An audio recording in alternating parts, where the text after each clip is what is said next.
Good morning. It's me talking about developing a winning mindset on LinkedIn. So today I'm going to be, for the next 30, 40 minutes or so, we'll be talking to you about developing a winning mindset on LinkedIn. Now, when I was creating this series of masterclasses, I decided I was going to do 3, and this is one of 3. Now, for me, when I was thinking about creating new content around LinkedIn, bear in mind, I've been teaching LinkedIn strategies for 5 years now, which is quite a long time. I've been using LinkedIn myself, I don't even know, must be 10, 15 more, maybe years of using LinkedIn. I really started to develop the strategies that I teach today, but for my own businesses. So when I first started using LinkedIn, I had no idea what it was. I had no idea what it could do for me. I just had a problem that I needed to fix. So if you just go back in time, let's talk, I think this is around 2010, 10 maybe.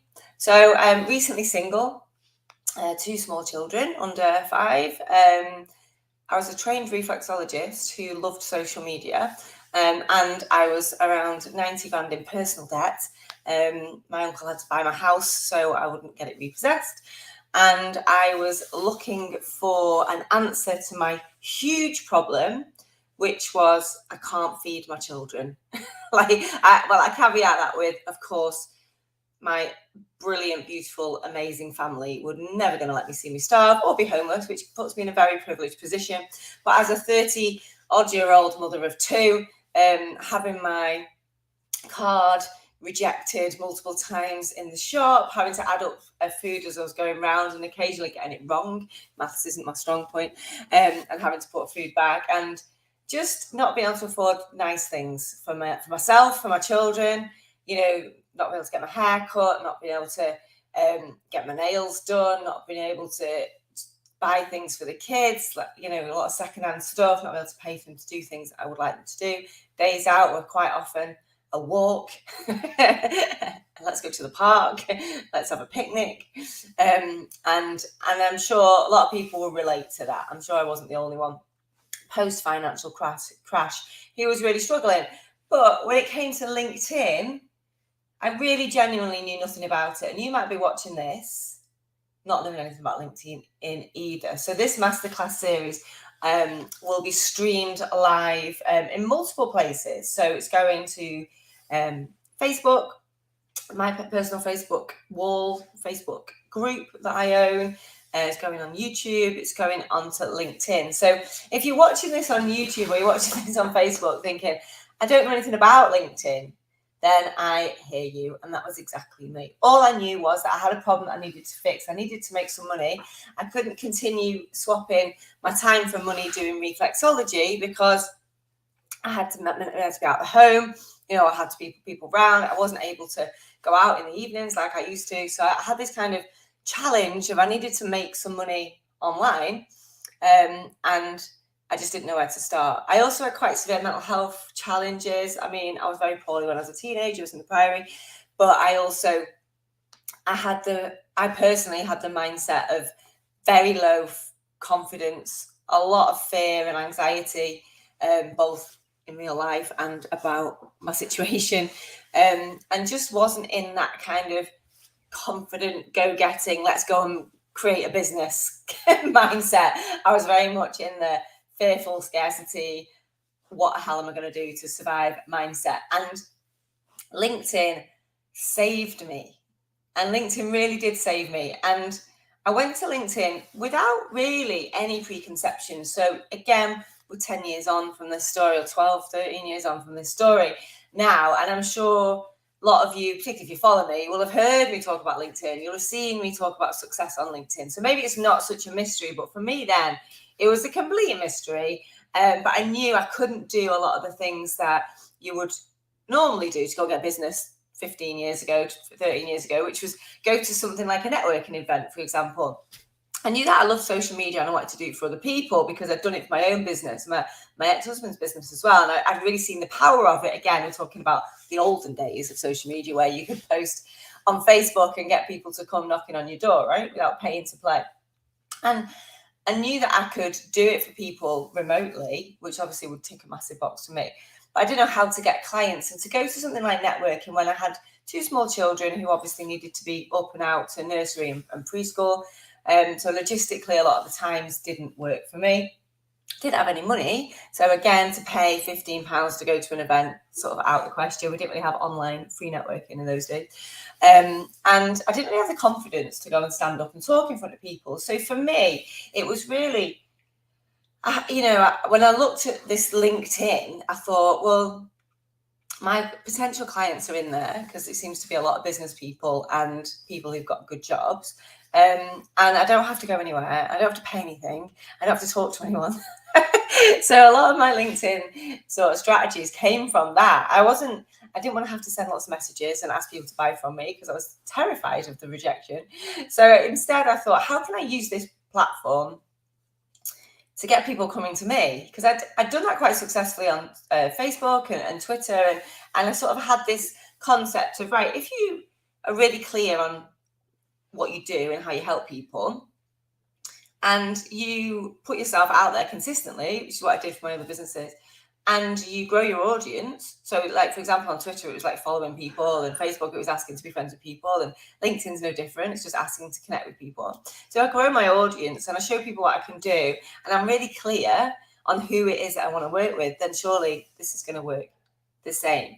And I just saw it as this huge opportunity. And that's really what today's masterclass is about. It's about looking at the opportunity. I want you to forget about the tactics for now. I want you to forget about everything you've seen, read, and heard about LinkedIn. I want you to take all those preconceptions and just put them to one side. I'm not saying they're not all true and they're not all right. And, there aren't other ways to get leads from LinkedIn than my way. Of course there are. There's, a million different ways to use LinkedIn. But I want you to get in a winning mindset on LinkedIn, in that I want you to take the opportunity, no matter where you are in your business, where you are in your confidence, where you are in your finances, take the opportunity and grab it with both hands. Because for me, when I was thinking about creating this masterclass series, number one thing that came to my head is what stops people. So I've helped thousands of people, probably hundreds of thousands, if you take into account all of my free content, all of the lives that I've done, all of the challenges that I've done, thousands of people, all the connections that I've got, so all the talks I've done, it's really hard to measure, isn't it? All the stages I've been on. But every time I teach my stuff, it's the same. I've got 20,000 people in my free group. I've got that, 20,000 people in my emails. I've got 36,000 on my LinkedIn. And all of these people, every time I teach it, every time I do one of my guest expert recordings, one of my guest expert lives, it's still, to me, I still think it's so simple. And we will be talking about the strategies this week, but in this series, but it's so simple. So the number one question that's come to me over the last 5 years of teaching is, why don't people just do it? Why don't people just take my advice, which I give freely over and over again? There's no secrets. Why don't they just do it? And the number one, it comes back to mindset. And for me, when I talk about mindset, I talk about the way people feel about what they're doing, the way that people feel about the activity, and the way people feel about LinkedIn. So I want you to think and, maybe write some notes on this, or just have a thought process around it. Is that, how do you actually feel about LinkedIn? When I say LinkedIn, what comes to mind? Is it like, oh, sleazy, salesy, loads of DMs, loads of people pitching to me, people I used to work with, people that I don't want to ever see again, the old me? It's Facebook in a suit. I can't be myself over there. I've got to be a certain person over there. I can't put the stuff that I put out on on Facebook or Instagram on there. Like, it's different. It's unknown. It's scary. It's like, think about what it means to you when I say LinkedIn. Like, what word association comes to mind? I've spent 5 years at events when people say, oh, what do you do? I say, now I just say I'm a business coach because it's easier. But I say, oh yeah, I should be able to get leads from LinkedIn. And people go, I hate LinkedIn. Okay. I'm not going to try and persuade you to love LinkedIn in the next 5 minutes while we're drinking this cup of tea. It's kind of like, okay, cool. You don't have to. I say, well, I love it. Because I've made lots of money from it, and that's what makes me love it dearly. So I want you to just do a little bit of self-examination around, well, how does LinkedIn make you feel? And how do you feel, which is kind of different, about putting yourself out there on LinkedIn? Like, what is your deepest, darkest fear when it comes to putting yourself out on LinkedIn? Like the stuff you don't even want to say. Like, just say it to yourself, what's the worst that could happen when you put yourself out on LinkedIn? What are you really afraid of? Might be nothing, and that's cool. You might just say, just give me the strategies, Helen. I'm just going to go for it. But in my experience, having trained, I've got nearly 2,000 people in my paid program, the LinkedIn Mastermind. We've had over 20,000 people go through my free mini program, the 5-day challenge, which is the link. There should be the link somewhere on this post. Please do get it signed up for it, and it's an experience, if nothing else. Why don't all those people just do it? Why do people pay me to come into my program, right? If the training is the training is the training. And there tends to be there tends to be 3 types of people. And again, self-awareness is the key, right, to self-development. So maybe think about which one you might be. So one type of person is that they take my advice and they run with it and they just do it. So these are people who, probably type A personalities who are like, great, Helen's just told me as it is, love it, let's get on with it, let's do it. It's a 3 things to do a day strategy. I'm going to do my 3 things. I'm going to just approach it like I would lifting weights. I know if I lift weights every day, I'm going to build muscle. I know if I make this choice every day with my eating, I'm going to lose weight. I know if I consistently, take action in my business, I'm going to make money, right? So I think some people just see it like that. Maybe 20% of people just go, cool, I'm happy to pay because I want to be in the community and I want to document my success and I want to be amongst like-minded people. I'm going to do it. And I'd say probably 80-20 of those are men, right? Very direct, very just non-emotional. Cool. So I'm just going to post every day. I'm going to engage with people every day. And I'm going to add people every day. Spoiler alert, that is the training.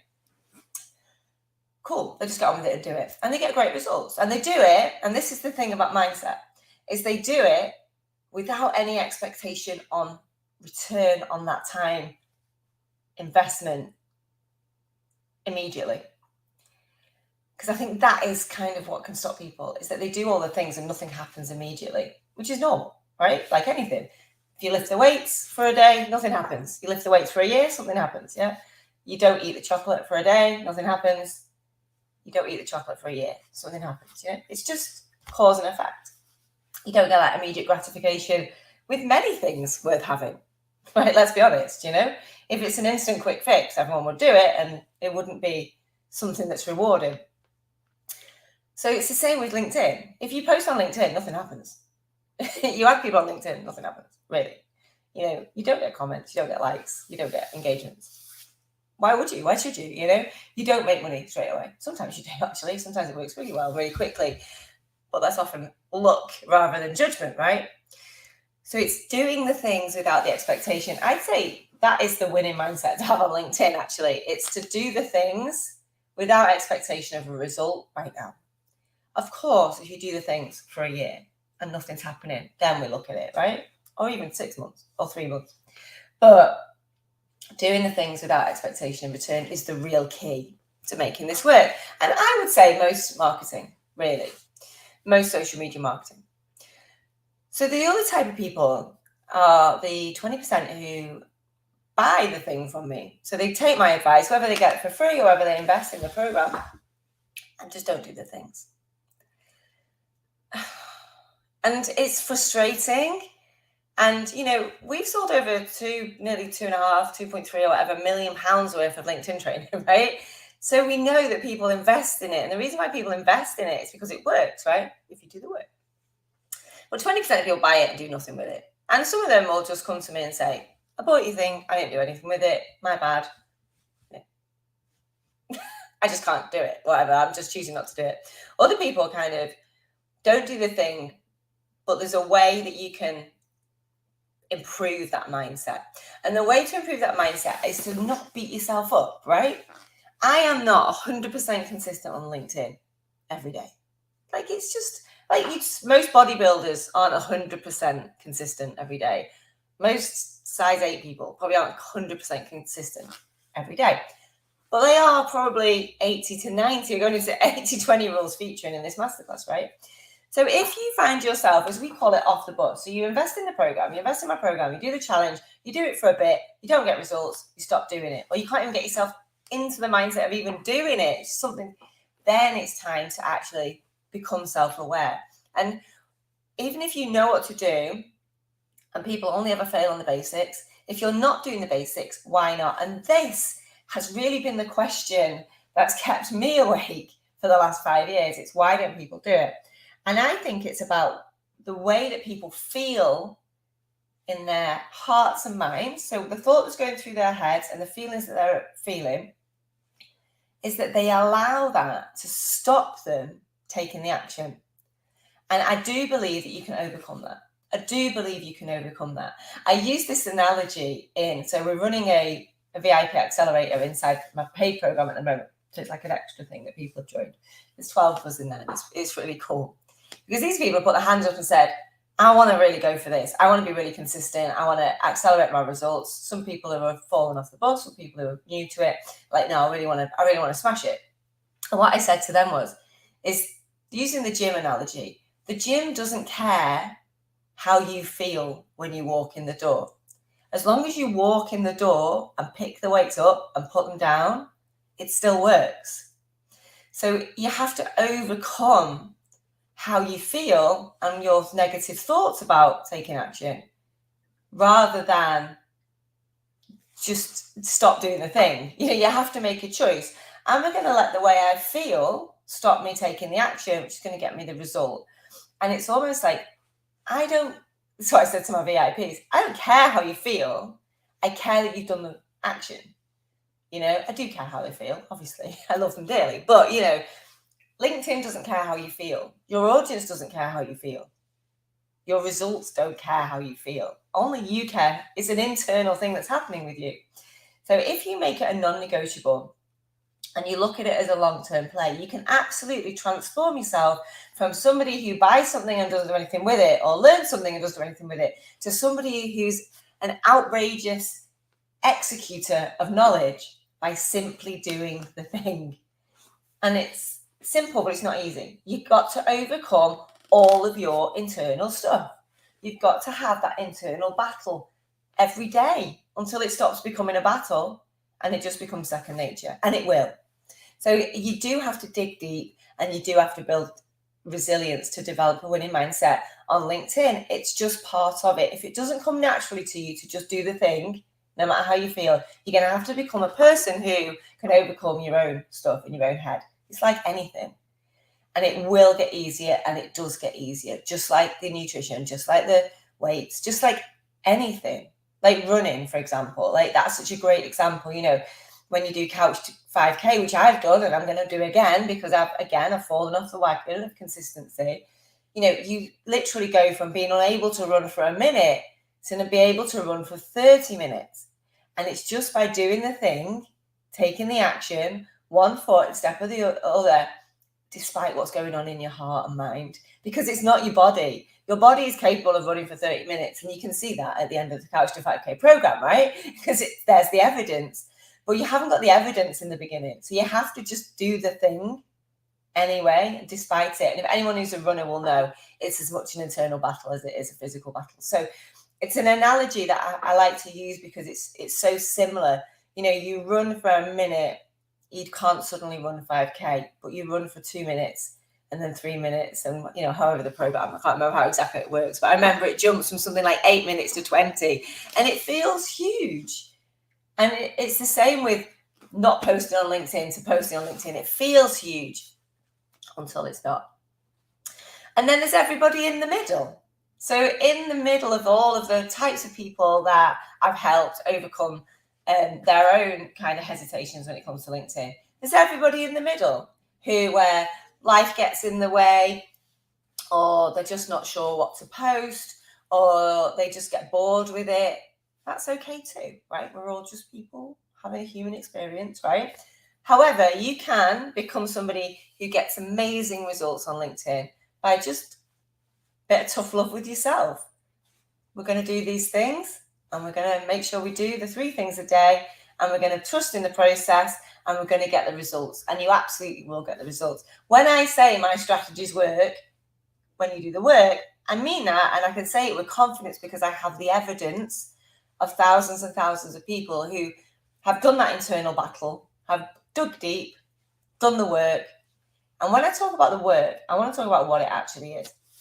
So you can overcome all of these things that are going on in your head, and you can get a result by doing 3 things a day on LinkedIn.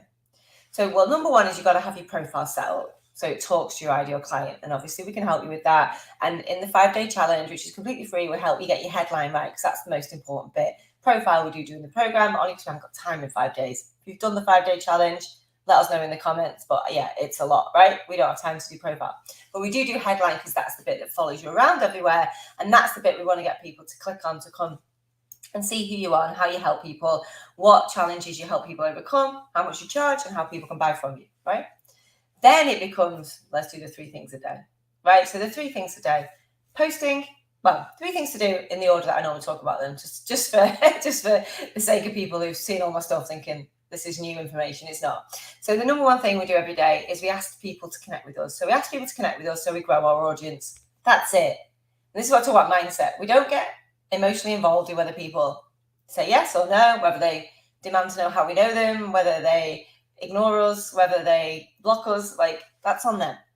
Other people's behavior on LinkedIn is literally none of our business. That is not what we're focusing on. So instead, we just ask to connect with 10 to 15 people a day who look like they could potentially fit your ideal client or have influence over your ideal client. So, for example, journalists or influencers in your space. But your core asking to connect each day without writing personalized connection requests should be people who potentially could buy your stuff. And again, we don't overthink about whether they're the exact ideal client or whether they've definitely got the problem. We're making a best guess, growing our audience every day, because that's the discipline. We're not getting involved in the results. We're just taking the discipline every single day. We're going to ask 10 to 15 people to connect with us, and that's how we're going to grow our audience. The second thing we're going to do is we're going to engage publicly with our feed. So the people who are in our world, or the people that turn up in our feed, we don't overthink how they've got there, and we just comment on people's posts to make them seen, feel like they've been seen, and validate what they're saying and what they're trying to achieve, and just being generally supportive, useful, kind, non-combative members of the community. If you follow me for a while, you know you'll have seen me in the early years having lots and lots of online arguments with people about my strategies and whether they are right or not. Not like that anymore, much more zen, and I advise you to be the same. It's just not worth it for your mental health, it's not worth it for your energy and for your attention and for your time.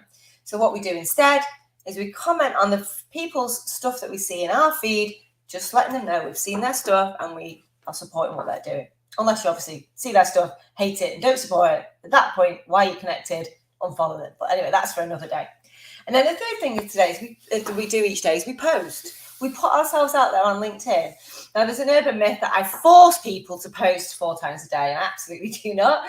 I ask people to post at least once a day, just so you have a presence on there. And we talk about 4 types of content, pillars of content: stories, video, social proof, and call to action posts. That's it.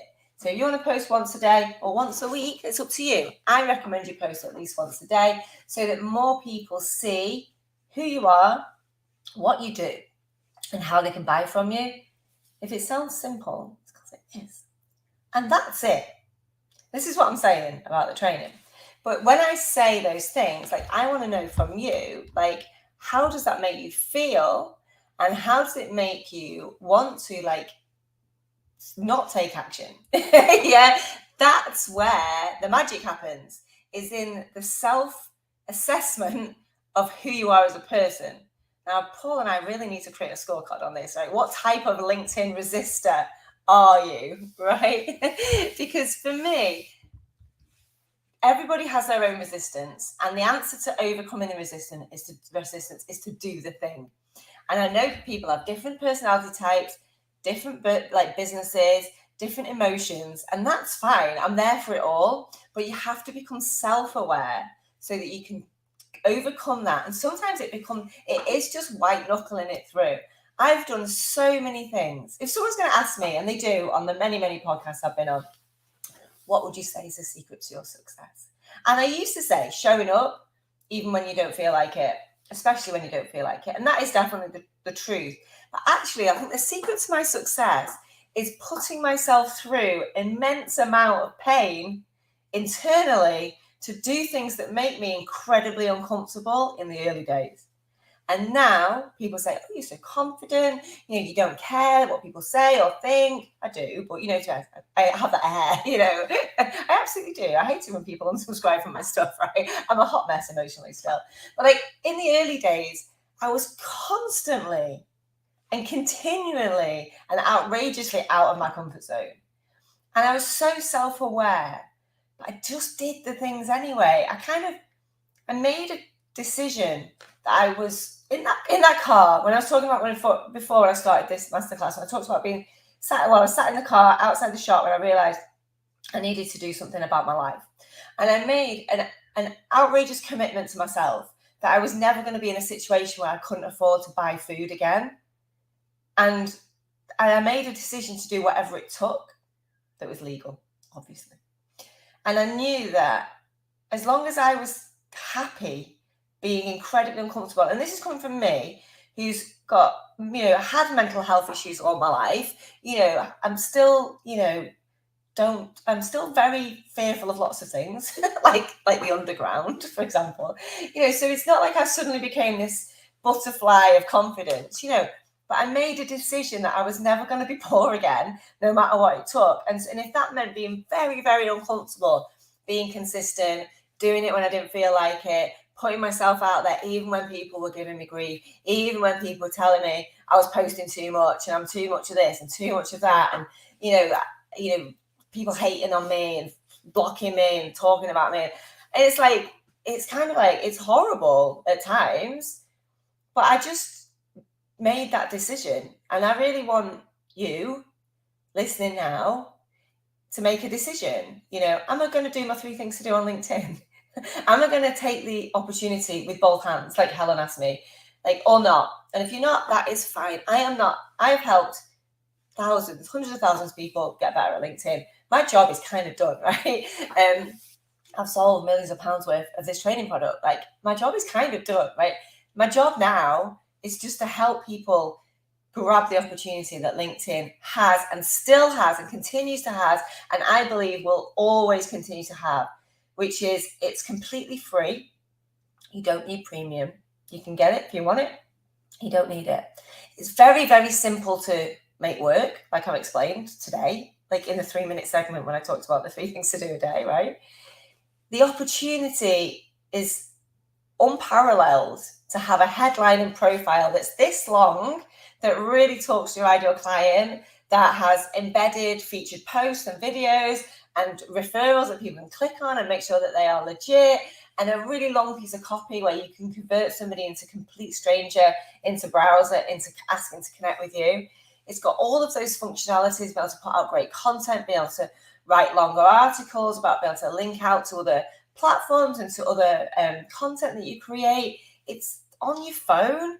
It's really simple to do. You can search for this.